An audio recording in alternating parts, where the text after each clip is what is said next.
Hannah, hi, welcome to the Female Startup Club podcast. Thank you so much for having me, Dune. It's great to be here.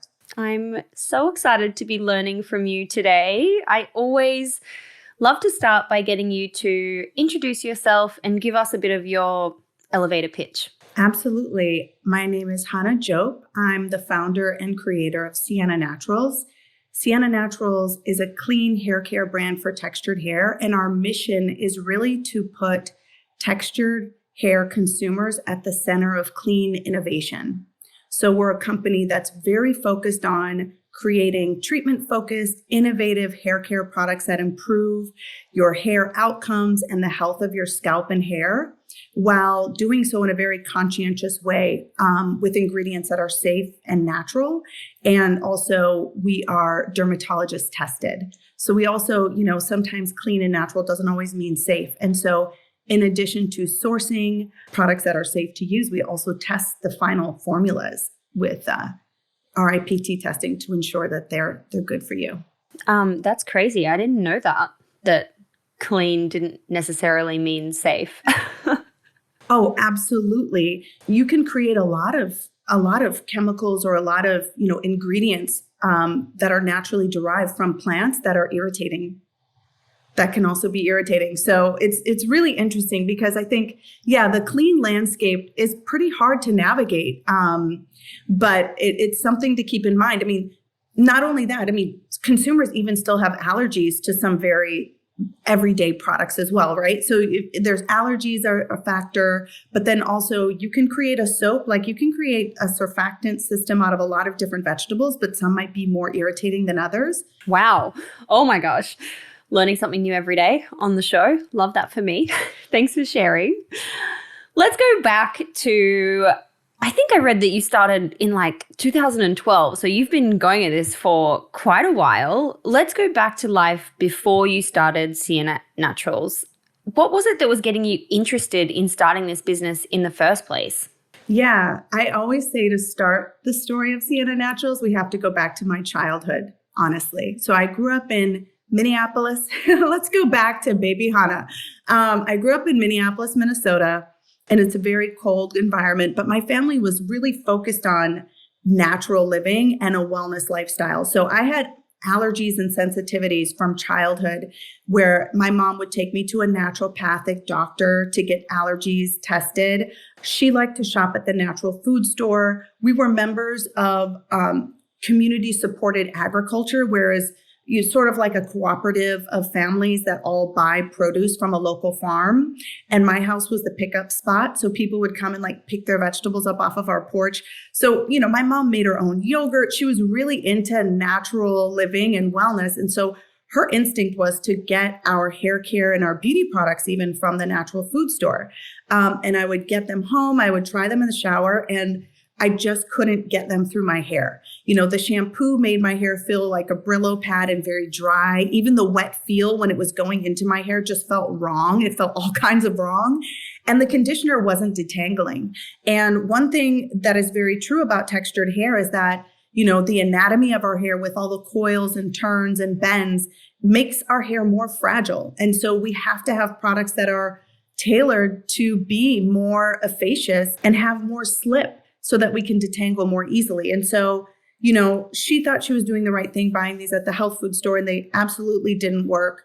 I would add to it, I was on a swim team. So I was in the pool, 5, sometimes 6 days in a week, and washing my hair every single day. And I think that just being in there all the time, having to do my hair almost every single day really forced me to take care. And I became kind of obsessed with hair care, with lotions, and just understanding. And I would try everybody's products in my locker room and try to figure out which one worked best for me.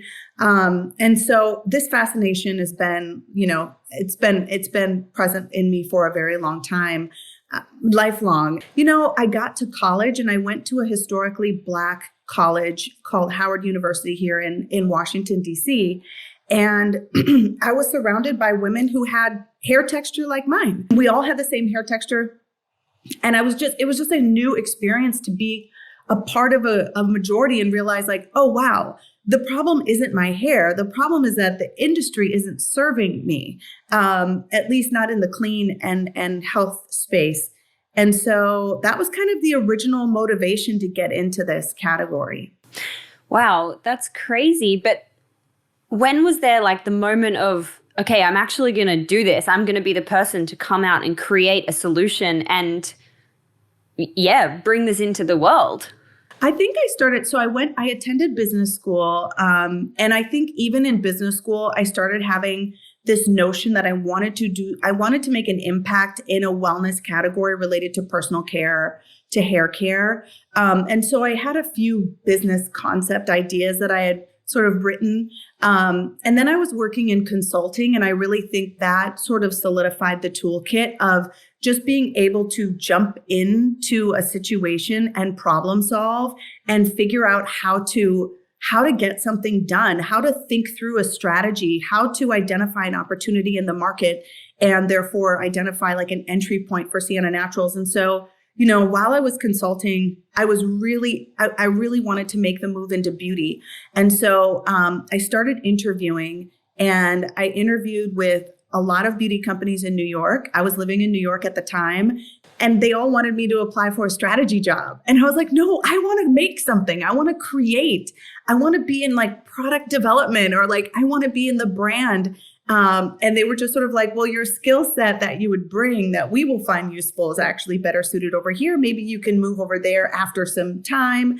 And then I just kind of did the math, and I was like, it's going to take me a long time to get where I want to be in one of these companies. And then if I do want to make that entrepreneurial leap eventually, it's going to be hard because you have to sign these non-competes, and then I could be at risk, and I might be shut out of certain categories. And ultimately, I actually spoke with an alum, a woman who had attended my same business school, and she'd worked in beauty for a big company, and she'd also worked at a startup. She really encouraged me. I mean, she told me the story of how that founder got started, and it's really kind of a make it till you make it mentality, right? Not a fake it till you make it. Like, no, make it till you make it. Like you, and so I decided to take the leap and go for it. You jumped off that leap, off that ledge. I jumped off the ledge. And honestly, I will say, like, it's one of those instances where not knowing the entire landscape, like not really having a concept of how much it would take to get where I wanted to go, sort of was useful, because I just, you meet an obstacle, you overcome it. You meet another one, you overcome it. And like, just going at it, I think in some senses it was helpful that I didn't really have the experience in the industry before I got started. I might have been too afraid to go. I hear that often on the show. It's kind of like that naivety that you blindly go into something with such conviction and such energy, but looking back, had you have known what it takes to get to where you are, you're kind of like, I'm not sure if I would have done it. But that's what propels people forward in the beginning, is that kind of blindsided or blinding like conviction towards something. I think that's so interesting. So how'd you start? What were those early steps in like actually bringing this to life? Obviously, when there's, manufacturing and building a formulation or capital, like what's the blueprint, if you will, if you had to kind of step someone through those early years? I actually wrote like a strategy, and I really started focusing on an issue that I'd had as a child, which was eczema. And so I wanted to create like a very simple regimen, which included a shampoo, which also could be a body wash, a conditioner product, and a body cream. And they would all go toward addressing that. I also focused on, and this one, I don't know why I did, but I focused on the mommy market.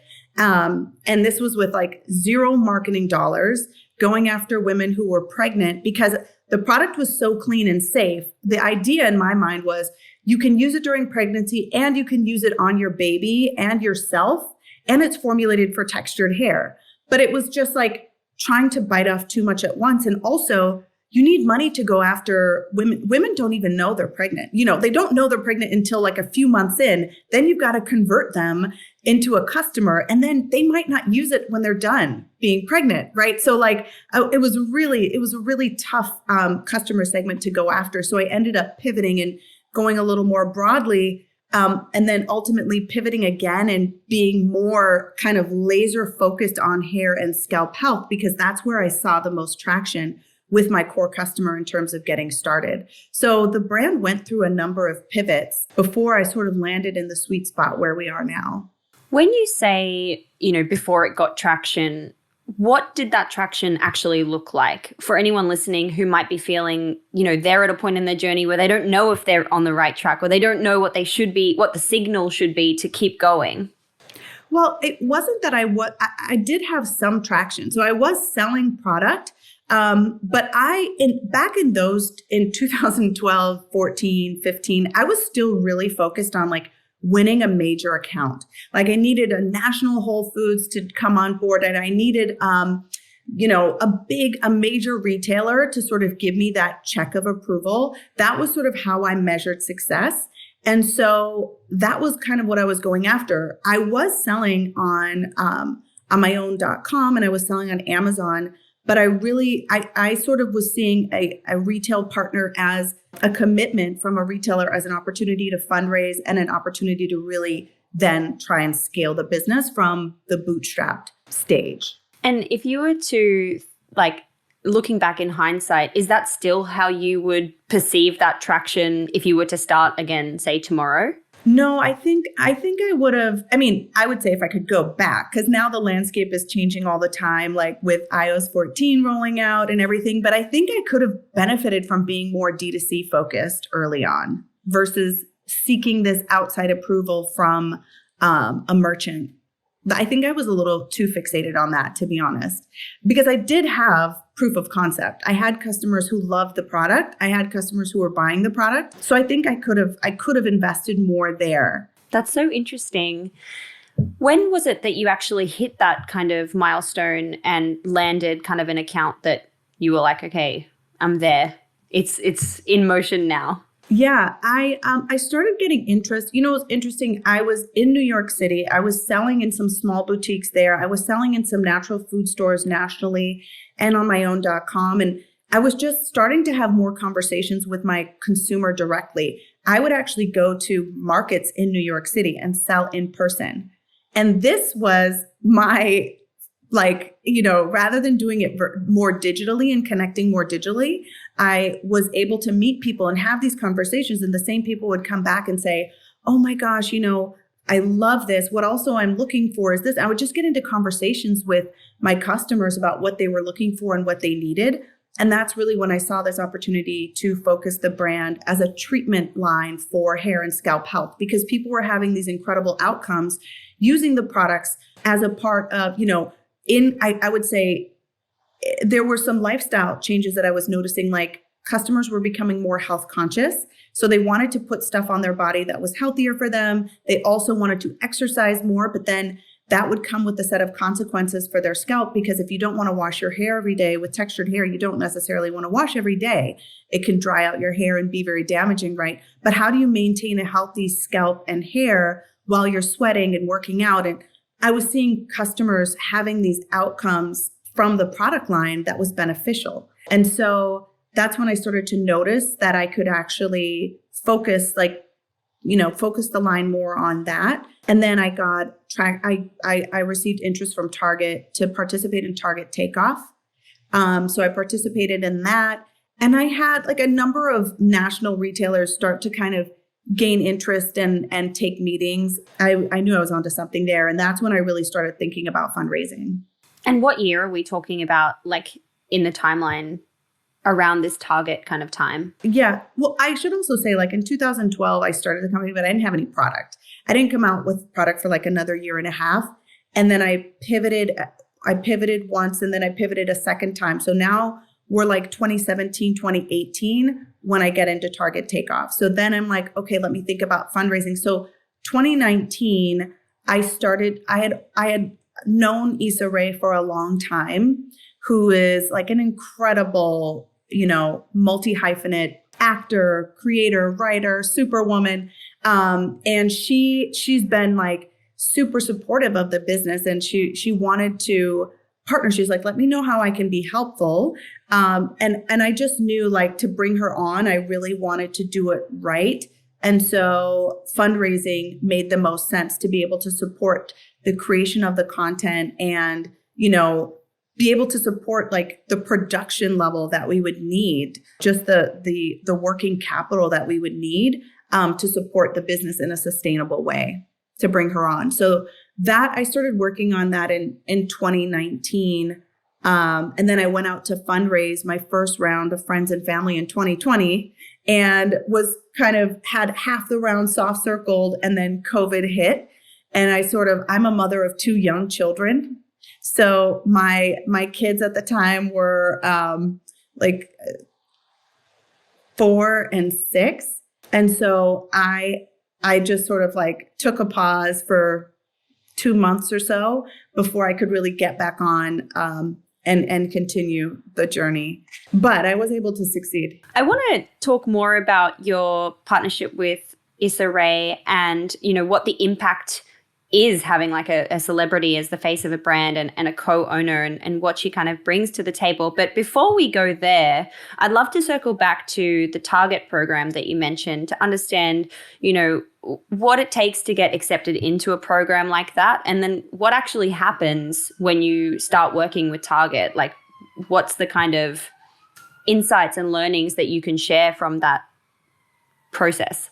Well, I think they use that program. I think Target is one of many retailers probably, but very remarkably, they seek out indie brands because this is a way to bring intrigue and delight the guest when they're in the store, right? Is to bring this innovative offering in beauty, right? And so that was a cohort I joined, was a beauty cohort.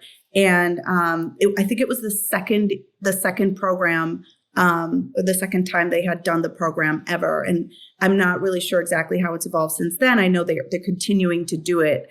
But this is sort of a pipeline that they wanted to cultivate because Target is such a massive company and they deal with such massive like vendors all the time. So they really had to carve out a lane for smaller indie brands to be able to enter. And even still, it's a heavy lift, right? To get ready to go into Target. I would say you need your operations in order. Like that's the biggest step up.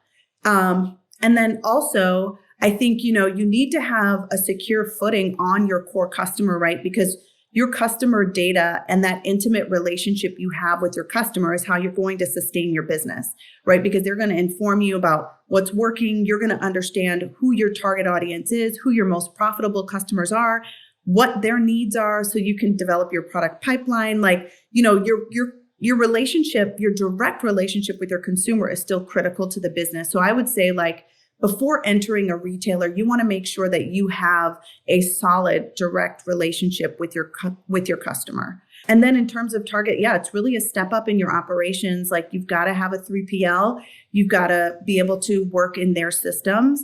And you really need that infrastructure in your team to be able to manage a partner like that. Gosh, are there any challenges or things that you can share kind of that might have gone wrong or, just turned belly up when you started, scaling at that kind of level and going into retailers like Target? And I'm sure that kind of opened other doors for you as well, kind of sharing what can go wrong. Yeah, I would say, honestly, it's operations, because I basically scaled this company during COVID.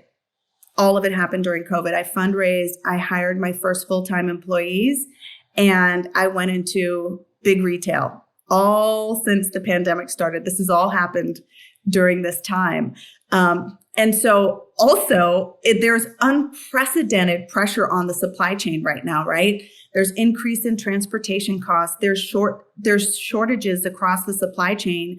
And Sienna Naturals is sort of in the fortunate position. I didn't mention this earlier, but when I set out to develop the products, I wanted to go the route of finding a contract manufacturer and buying maybe a white label product to start, but the ingredients that they offer in those white label products often don't align with our values. And so, for example, we don't use preservative system phenoxyethanol because it's banned in Japan. It's been proven to have a negative impact on the nervous system of children and cause neurological damage, right? So we don't want ingredients that are known irritants and bad for you in there, even if it is an efficacious preservative system. But it's cheap and it's effective as a preservative system. And, in the US, you can use it up to a certain amount. There's different regulations and different markets for it. So we had to start from scratch and create our own formulas. So because of that, we have the freedom of working with a contract, whoever we want to, as far as a contract manufacturer goes. But, we also have the burden of having to buy a big portion of our bill of materials ourselves and manage that. And we're inherently a global business because we source a lot of ingredients from West Africa and Europe. And just speaking about the components, before 2020, I was sourcing my components from the United States and North America. Then 2020 hit, everyone's making soap. And so there's no components. The lead time went from 6 weeks to 52 weeks. So I had to take it internationally. Then 2021, freight is astronomical. And so we need to now bring this back here. So it's I think the supply chain and the operations has been the most complex and, there's many complex and difficult challenges in the business, but I think that's been one that I have really, really had to, I spend time on it every day. That's so crazy. How do what are the retailers not necessarily Target, but retailers like Target, how are they supporting indie brands during this? Obviously, everyone must be in a similar boat, struggling with, raw materials, struggling with their freight, struggling with the situation that is unfolding in the world. How do retailers go about, being supportive and not kind of, dropping brands? Yeah, I think you've got to have, open communications, right? But I think I would say I wouldn't expect the Target would it's not that we don't meet the bar. It's just that the bar is higher and it's harder to meet. So, but I think, they've really tried to be proactive in communicating. And I think, trying to get more conversations going to understand exactly where you are, exactly where there might be delays and that kind of thing, and trying to communicate that as early as possible. Got it. Right. Okay. So you said that you raised your first round in 2020. You were able to use that to kind of, scale and do a lot more throughout the year. What are you using to grow now, and what's really working for you when it comes to acquiring direct customers to your website versus retailers? Yeah, I think we want to keep that healthy D2C pipeline. And I think there's a mix of things. Issa is so core to the business, and she represents our core customer segment almost perfectly because she's a self-proclaimed non-hair expert, right? And so our product line is really there. It is a regimen that you use to improve, to kind of restore and repair your hair from any styling damage that it has, and also to maintain a healthy hair and scalp. And it's kind of you can use it and sort of set it and forget it. So we're cutting down the time it takes to do your hair, to have a wash day ritual. So for women with textured hair and men and consumers, with textured hair, wash day is kind of the day, maybe it's one day a week or a couple days a week you set aside to really take time to treat your hair and wash it and style it. And so we created these wash day rituals, which don't have any styling products per se, but really help improve your styling outcomes because they restore and repair hair damage and also improve shine, elasticity, strength, etc., and really help you set up for success. And so she has such a busy lifestyle, and her hair is constantly being manipulated, constantly being, done for the red carpet or for television. And so, and she's so authentic. She's just herself, and people love that about her. And I think her hair type is one that isn't always represented. And even in textured hair care lines, you look at the curl patterns and the The kinkier, coilier, tighter curl pattern isn't always represented, even in the curly section. It's a lot of times the airtime or the visuals go to these looser curl patterns. So I think our core customer sees Issa using this line and they understand like, okay, she's like me. I'm like her. If it works for her, it's going to work for me. And we do like the biggest concentration is a tighter, identifies as like 4C. If you know the curl types, the curl scale, they identify as the tighter coils and curls. And so that's one. And I think, just also like testing and learning on different ad creative on social media. And then we've also been looking at, other analog and non-digital. So, we're trying to think about in-person activations again as a team and what that might look like. And direct mail as well and some other programs. But I think for us, we want to keep that intimate connection. And I think we're still like very focused on that as well as our retail partners. Mm-hmm.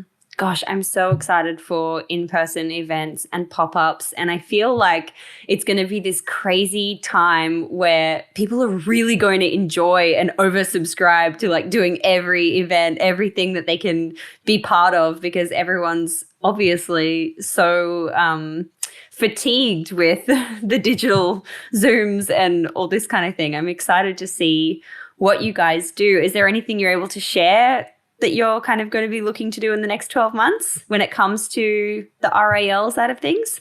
We're going to have something exciting coming up soon in person here locally in Los Angeles. So stay tuned to our social media for that. That might actually be happening in the next week or two. So something exciting. So we'll see how that goes.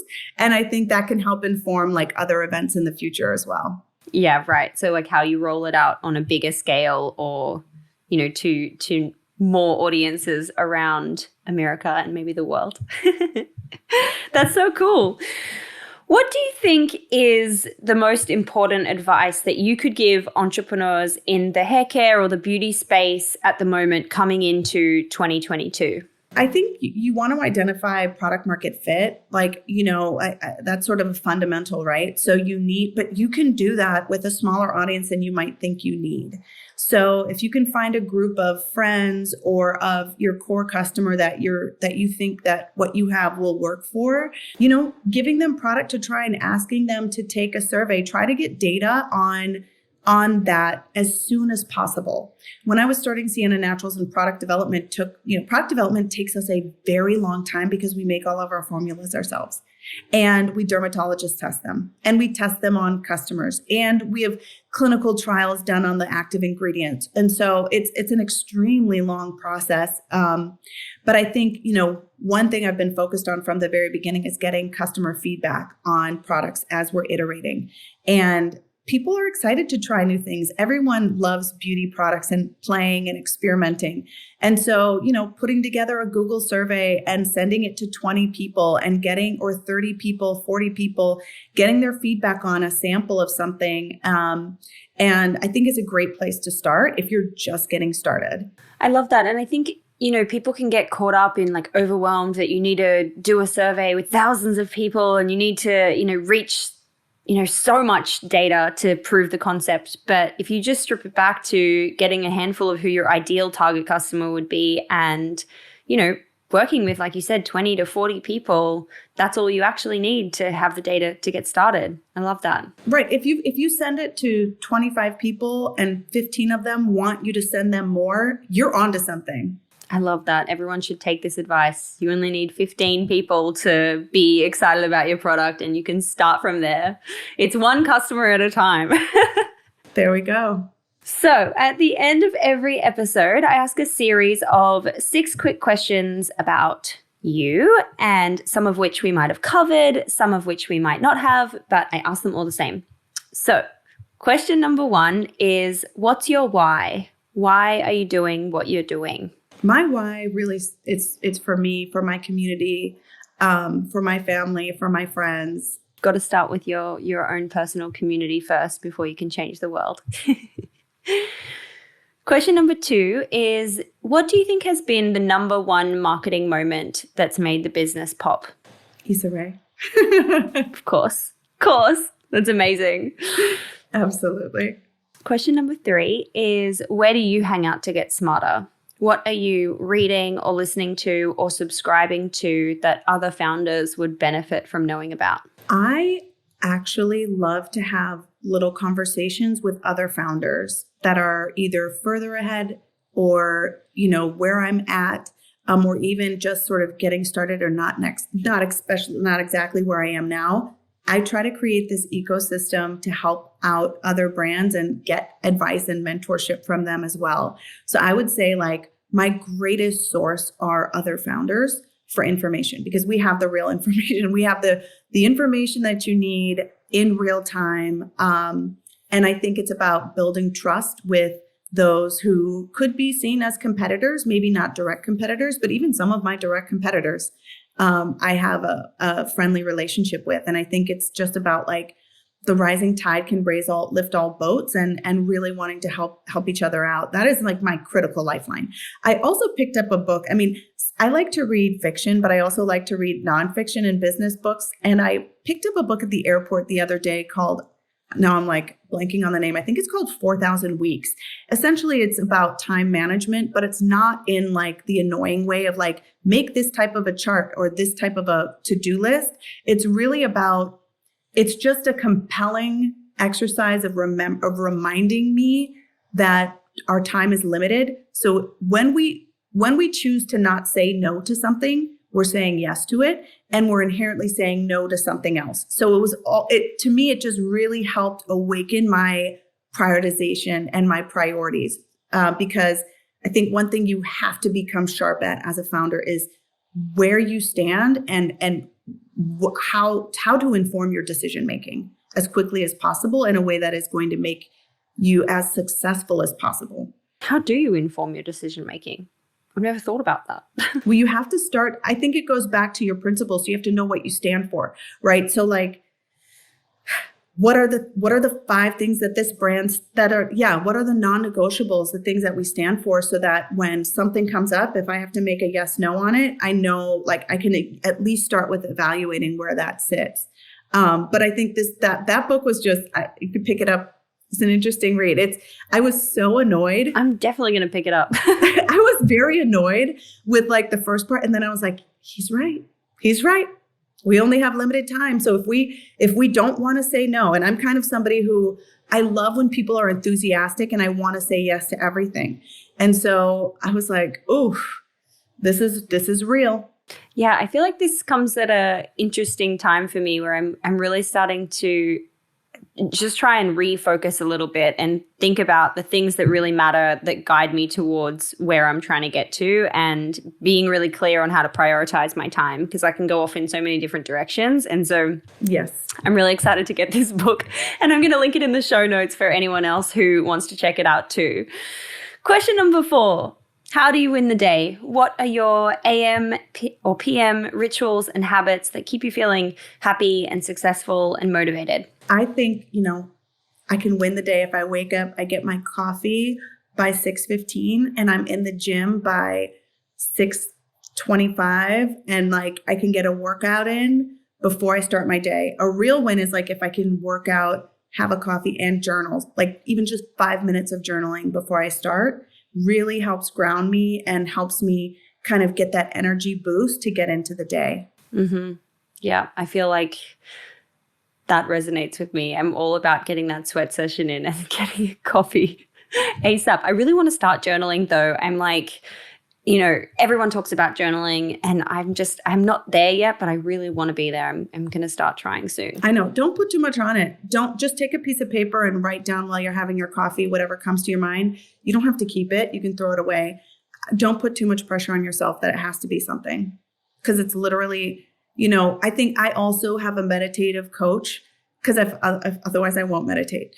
But meditation it's really helpful. And it literally is about clearing your mind, which is just focusing on your breath and using your breath as your anchor. And it's the ability to kind of unpack or take take things off of your mind, even for a moment, it's like giving your brain a workout. It's so great. So journaling helps to I kind of dump stuff and then I can move on. I love that. I think I definitely overthink it. I'm gonna take a piece of paper and I'm gonna throw it away afterwards. Great advice. Question number 5 is, if you were given $1,000 of no strings attached grant money, where would you spend it? And it's kind of to highlight, where's the most important spend of $1 for you in your business? Product development. If you got good products, they will sell. That's what we've been going on. Yeah, that's what I hear. That's what I'm told. Question number 6 is, how do you deal with failure? What is your mindset and approach when things don't go to plan?